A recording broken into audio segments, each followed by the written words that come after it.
ജാമിയത്ത് ഉലമാ-ഇ ഹിന്ദ് ദേശീയ പ്രസിഡന്റും പ്രമുഖ ഇസ്ലാമിക പണ്ഡിതനുമായ മൗലാന അർഷാദ് മദനി നടത്തിയ ഏറ്റവും പുതിയ പ്രസ്താവനകൾ രാജ്യത്ത് വലിയ രാഷ്ട്രീയ സാമൂഹിക വിവാദങ്ങൾക്കാണ് വഴി തുറന്നിരിക്കുന്നത്. ഡൽഹി സ്ഫോടന കേസുമായി ബന്ധപ്പെട്ട് ഭീകരരെന്ന് മുദ്രകുത്തപ്പെട്ടവരുടെ കാര്യത്തിൽ നീതി നിഷേധം നടക്കുന്നുവെന്ന ധ്വനിയോടെയുള്ള അദ്ദേഹത്തിന്റെ പ്രതികരണം അൽ ഫലാഹ് സർവകലാശാലയുടെ ഉടമയുമായി ബന്ധപ്പെട്ട വിവാദങ്ങളുടെ പശ്ചാത്തലത്തിലാണ് വരുന്നത്. ഇന്ത്യയിലെ മുസ്ലിം സമുദായം നേരിടുന്നെന്ന് അദ്ദേഹം ആരോപിക്കുന്ന വിവേചനങ്ങളെയും പൊതുസമൂഹത്തിൽ അവർക്ക് ലഭിക്കുന്ന പ്രാതിനിധ്യ കുറവിനെയും കുറിച്ചുള്ള ആഴത്തിലുള്ള ആശങ്കകളാണ് ഈ പ്രസ്താവനയിലൂടെ അദ്ദേഹം പങ്കുവെക്കുന്നത്. മൗലാന മദനിയുടെ പ്രസ്താവനയുടെ കാതൽ അൽ ഫലാഹ് സർവകലാശാലയുടെ ഉടമ നിലവിൽ ജയിലിലാണെന്ന വസ്തുത ഉയർത്തിക്കാട്ടുന്നതാണ്. അൽ ഫലാഹ് സർവകലാശാലയുടെ ഉടമ ജയിലിലാണ്. എത്ര കാലം അദ്ദേഹം അവിടെ തുടരുമെന്ന് ആർക്കും അറിയില്ല. കേസ് പൂർണ്ണമായി തെളിയിക്കപ്പെട്ടിട്ടില്ലാത്തപ്പോൾ പോലും ഒരാളെ ജയിലിൽ അടയ്ക്കുന്ന ഈ നീതിന്യായ വ്യവസ്ഥ എന്താണ് എന്ന അദ്ദേഹത്തിന്റെ ചോദ്യം ഇന്ത്യൻ നീതിന്യായ വ്യവസ്ഥയുടെ പ്രവർത്തനങ്ങളെയും പ്രത്യേകിച്ച് മുസ്ലിം വ്യക്തികളോട് കൈക്കൊള്ളുന്ന നിലപാടുകളെയും സംശയത്തിന്റെ നിഴലിൽ നിർത്തുന്നുണ്ട്. ഒരു വ്യക്തി കുറ്റക്കാരനാണെന്ന് തെളിയിക്കപ്പെടാതെ ദീർഘകാലം വിചാരണ തടവുകാരനായി ജയിലിൽ കഴിയേണ്ടി വരുന്ന സാഹചര്യം ജാമ്യം കിട്ടാനുള്ള അവകാശം എന്ന നിയമപരമായ തത്വത്തിന്മേലുള്ള കടന്നുകയറ്റമായിട്ടാണ് അദ്ദേഹം അവതരിപ്പിക്കുന്നത്. ഈ പ്രസ്താവന ഡൽഹി സ്ഫോടന കേസിലെ പ്രതികളിലേക്ക് കൂടി വിരൽ ചൂണ്ടുന്നുവെന്ന ആരോപണം ശക്തമാണ്.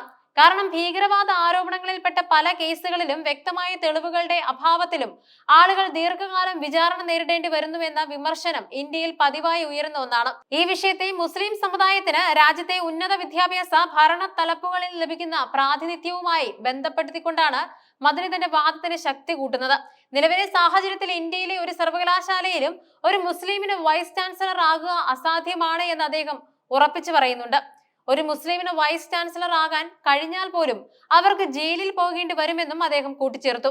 അൽ ഫലാഹ് സർവകലാശാലയുടെ ഉടമ ജയിലിലായ സംഭവം ഉദാഹരിച്ചുകൊണ്ട് ഒരു മുസ്ലിം ഉന്നത സ്ഥാനത്ത് എത്തിയാൽ നിയമപരവും ഭരണപരവുമായ നൂലാമാലകളിൽ കുടുക്കി അവരെ നിശബ്ദരാക്കാനുള്ള ശ്രമങ്ങൾ നടക്കുന്നുവെന്ന ഗൗരവമായ ആരോപണമാണ് മദനി ഉന്നയിക്കുന്നത്. ഇത് സമുദായത്തിൽ ആത്മവിശ്വാസം വളർത്തേണ്ട സ്ഥാനങ്ങളിൽ മുസ്ലിങ്ങൾ എത്തിച്ചേരുന്നത് തടയപ്പെടുന്നു എന്നതിന്റെ സൂചനയായി അദ്ദേഹം വിലയിരുത്തുന്നുണ്ട്. തന്റെ വാദങ്ങൾക്ക് ബലം നൽകാനായി മൗലാന മദനി അന്താരാഷ്ട്ര തലത്തിലുള്ള മുസ്ലിം നേതാക്കളുടെ ഉദാഹരണങ്ങൾ എടുത്തു കാണിക്കുന്നുണ്ട്. ഇന്ന് മംദാനിയെ പോലുള്ള ഒരു മുസ്ലിമിന് ന്യൂയോർക്കിന്റെ മേയർ ആകാൻ കഴിയും, സാദിഖ് ഖാന് ലണ്ടന്റെ മേയർ ആകാൻ കഴിയും എന്ന് അദ്ദേഹം പറയുന്നു. പാശ്ചാത്യ രാജ്യങ്ങളിൽ മുസ്ലിം നേതാക്കൾക്ക് ലഭിക്കുന്ന ഉന്നത സ്ഥാനമാനങ്ങളുമായി ഇന്ത്യയിലെ സാഹചര്യത്തെ താരതമ്യം ചെയ്യുമ്പോൾ ഇന്ത്യയിൽ ഒരു മുസ്ലിമിന് ഒരു സർവകലാശാലയുടെ വൈസ് ചാൻസലർ പോലും ആകാൻ കഴിയുന്നില്ല എന്ന നിരാശാജനകമായ ചിത്രം അദ്ദേഹം വരച്ചു കാട്ടുന്നുണ്ട്. ഇന്ത്യൻ ജനാധിപത്യം അതിന്റെ 75 വർഷം പൂർത്തിയാക്കുമ്പോഴും വിദ്യാഭ്യാസം, നേതൃത്വം, ഭരണഘടന എന്നിവയിൽ മുന്നേറുന്നതിൽ നിന്ന് മുസ്ലിങ്ങളെ എല്ലാവരും ചേർന്ന് തടയുകയാണ് എന്ന നിശിതമായ വിമർശനമാണ് അദ്ദേഹം ഉന്നയിക്കുന്നത്.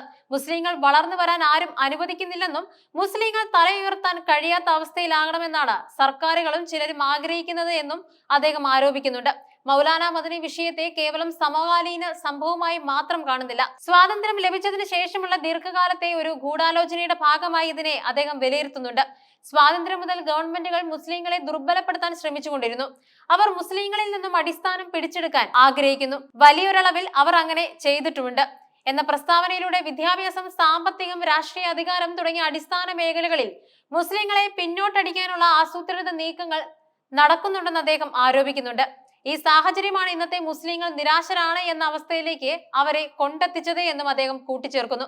മൗലാന അർഷാദ് മദനിയുടെ ഈ പ്രസ്താവനകൾ സങ്കീർണമായ നിരവധി വിഷയങ്ങളെയാണ് പൊതുരംഗത്തേക്ക് കൊണ്ടുവരുന്നത്. ഡൽഹി സ്ഫോടന കേസിലെ ഭീകരരെ വെളുപ്പിക്കാൻ ശ്രമിച്ചു എന്ന ആരോപണം അദ്ദേഹത്തിനെതിരെ ഉയരുമ്പോൾ യഥാർത്ഥത്തിൽ അദ്ദേഹം ചോദ്യം ചെയ്യുന്നത് ഭീകരവാദ ആരോപണങ്ങളിൽപ്പെട്ട വ്യക്തികളുടെ നിയമപരമായ അവകാശങ്ങൾ എത്രത്തോളം സംരക്ഷിക്കപ്പെടുന്നു എന്നതിനെയാണ്.